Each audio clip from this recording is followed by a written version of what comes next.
কৃষ্ণ। সমস্ত ভক্তবৃন্দ শ্রী চরণে দণ্ডবত প্রণাম।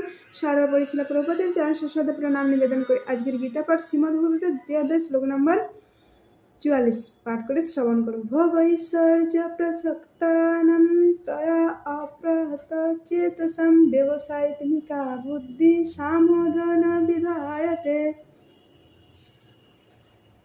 যারা ভোগ ঐশ্বর্য সুখে একান্ত আসক্ত, সেই সমস্ত বিবেক বর্জিত মূঢ় ব্যক্তিদের বুদ্ধির সমাধি অর্থাৎ ভগবানের একনিষ্ঠতা লাভ হয় না।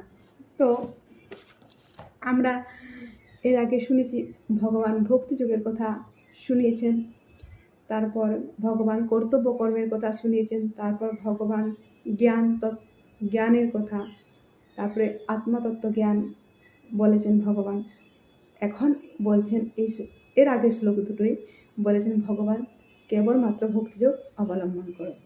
এখন বলছেন যারা ভোগে আসক্ত, ভোগ করতে চায়, কিছু কিছু লোক বানিয়ে বলতে থাকে যে ভোগ করলে ত্যাগ হয়, সেটাই ভগবান বলছেন যদি ভোগ করো তাহলে তুমি কোনোদিনও শান্তি পাবে না। ভোগের শান্তি দেয় না, ভোগের ত্যাগ আসে না, কারণ ভোগে কোনোদিনেই তুমি সুখ শান্তি পাবে না, শুধু ভোগেই করতে থাকবে।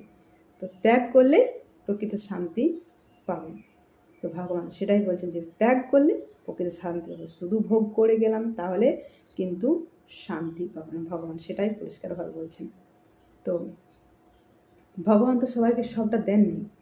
ভগবান কোকিলকে কণ্ঠ দিয়েছেন কিন্তু রূপ দেননি, ময়ূরকে রূপ দিয়েছেন কিন্তু ইচ্ছা দেননি, এবং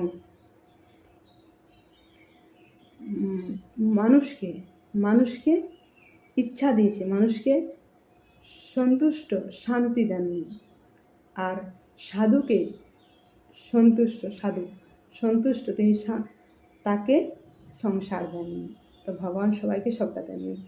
তো তাই ত্যাগ যদি করো তাহলে প্রকৃত শান্তি পাবে, ভোগে শান্তি আসবে না।